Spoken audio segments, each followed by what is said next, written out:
Hey, this is Mike Lindsay from Vital MX. We're out here at Fox Raceway today to try out the 2024 Kawasaki KX250. First off, what is new on the 24 KX250? Not a lot. Green seat cover, green fork guards, maybe a little bit different color line. That is because the 23 model had a huge amount of changes. Transmission, a huge amount of engine updates, valve train, second injector position was different, suspension, all those things. We do have a new 450 coming from Kawi this year, so the 250 took a little bit of a backseat. Again, if you want to learn about all those 23 changes, hit the link below to my 23 video. What we're going to do today is just talk about a lot of the attributes of the Kawasaki KX250, what it's good at, what it isn't, kind of who it suits. Starting off with the engine, I personally rode KX250s when I was growing up, back like 06, 07 through like 09. I've always been a big fan of them. In the 250 class, they've always been near the top of engine performance. Last couple years, they've definitely pushed really hard to keep up with the competition, with namely Yamaha and like the KTM group. And I honestly think in the 250 class, they possibly have the most broad engine character. I think the KTMs are a little better up top. I think the Yamaha is a little better like low to mid character, but I think the Kawi is really nice in the middle on everything. It's very close to those two bikes, but it kind of blends it all in there. Part of why it's good down low is response. I think the KX250s are well mapped and have been for years. It has a very nice connected response feel, has a nice sharp throttle response, but it's not too jerky in the corners. Even if the bike is down on torque to the Yamaha, say a little bit, that response kind of keeps it in there and keeps it competitive, makes the bike feel very playful. On the top end, with some of the updates they've done with their valve train, the bore and stroke the last couple years in the second injector position, the bike rips up top, makes a lot of horsepower, continues to pull. It's almost deceiving. The first time you ride it, you think you're near the end of the power range, maybe around 11,000 RPM, and you want to shift it, but if you just stick in it, there's this extra bit all the way up to almost the rev limiter on this bike. So again, blending that all together, it has a very usable range. I definitely know that the KX250 is built more as a racer's bike, a lot of youth kids coming up through Team Green, but at the same time, I think it has a good enough broad character on the engine to even be utilized by play riders, vets, etc. It's got a little bit of everything for everybody. My one negative, but it's also positive, is the transmission change they made last year. They moved their first and second gear farther upstream, got them closer to third.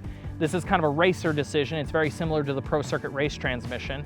However, it's left it feeling a little bit dead down low. Very simple change for me. The bike comes with a 52 through sprocket. We threw a 51 on today.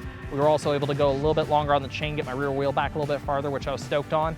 But that to me was perfect. I got a lot more response out of second, third gear. I was able to carry him better through the corners. I didn't feel like a little mistake on the throttle would leave me in a low spot. But at the same time, again, this bike makes so much top end that second and third still pulled to the moon. I barely could tell I changed the gearing for the top end, but the bottom end difference was really, really noticeable, and I would highly recommend it. Chassis-wise, I think the KX250 is, again, very balanced, very broad. It has comfort, it has good stability, it's well planted in areas, and also, I think it can kind of be set up both ways. Kawis are known for being rear steer guys. I still feel like the bike maybe leans a little bit on that tendency. You can run it a little bit lower on sag, a little bit higher on fork, and it works well there. But at the same time, I cranked up the sag today, I put a little bit of pressure on the front, and it works pretty well in that direction while maintaining some stability. So again, I think it fits a wide range of guys. The cockpit, rider's triangle, is very neutral feeling. The bike is very skinny, so I think a lot of youth riders, your really small kids coming on it, they're maybe only 120, 130 pounds, will appreciate it. It doesn't feel really wide between the legs. And for the really big riders, you still have the adjustable foot pegs and the different bar mount positions, and you can open that up. However, where I will say again, I feel like the chassis is middle ground. It maybe doesn't have as much comfort as the YZ250 chassis, but it is also a little bit more stable than, say, the Honda chassis. So it's in a nice middle ground again, and kind of can suit a range of people.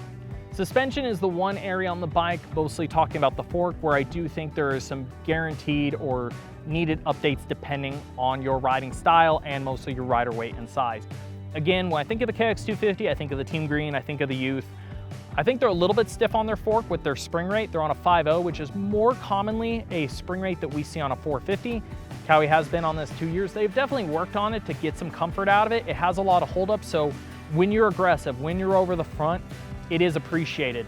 But when the track, especially we're out here on West Coast, it gets blown out, you can't push as much pressure over the front. It tends to feel a little bit harsh, a little bit skatey. You can open up the compression, but there's only so much you can do against spring rate. I'm definitely on the heavier side right now. I'm in the low 190s. We're losing a little bit of weight finally. But it works decently well for my weight. I would say your 160 and above might appreciate the spring rate, but if you're on the smaller side, below that, more towards the youth, definitely gonna wanna look at changing the spring rate and updating your fork setting. With that, it overpowers the shock a little bit, but I felt like the shock was easy enough to adjust, went a little bit stiffer on my high speed, and I was pretty close to balancing out. I think overall the shock has great acceleration feel, great absorption on sharp edge bumps. And again, so for me, it's really down to dialing in the fork and trying to get it suited to your riding style and your weight and ability. A couple little things that make it stand out to some of its competition. Even though we talk about the rider triangle feeling pretty neutral, I feel like the Kawi is a little bit between maybe the most modern character of how the seat area feels and maybe old school. It does have a little bit of a almost like dip sitting point on, which I find comfortable in sitting position. It reminds me of some of the bikes I rode more from the mid 2000s. You know, some of your modern bikes like the KTM have a super flat profile on the seat that's very tall. The Kawi, you still feel a little bit of a dip in the middle. Some guys may appreciate that, some may not. I think it does help again with the youth side, helps keep that rider cockpit in that area when they sit a little bit more comfortable for the smaller riders. For the bigger guys, you could go a little bit thicker on the seat, like we've seen Adam Cianciarulo doing in outdoors, or change that foot peg position.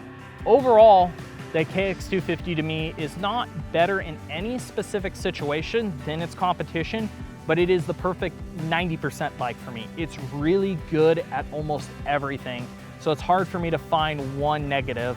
Like I said, the couple little things I do find are very easy to change, gearing and fork. I don't feel like it naturally has any negative characteristics. So I think it's a bike that a lot of people could buy and be happy with. But then again, people are always wondering if certain characteristics will suit them. If you have any specific questions about this bike and maybe what you're looking for, throw them in the comments section below. I'd love to try to answer them if you're looking at getting a KX250. And if you like this content, give us a thumbs up and subscribe, and thanks for watching.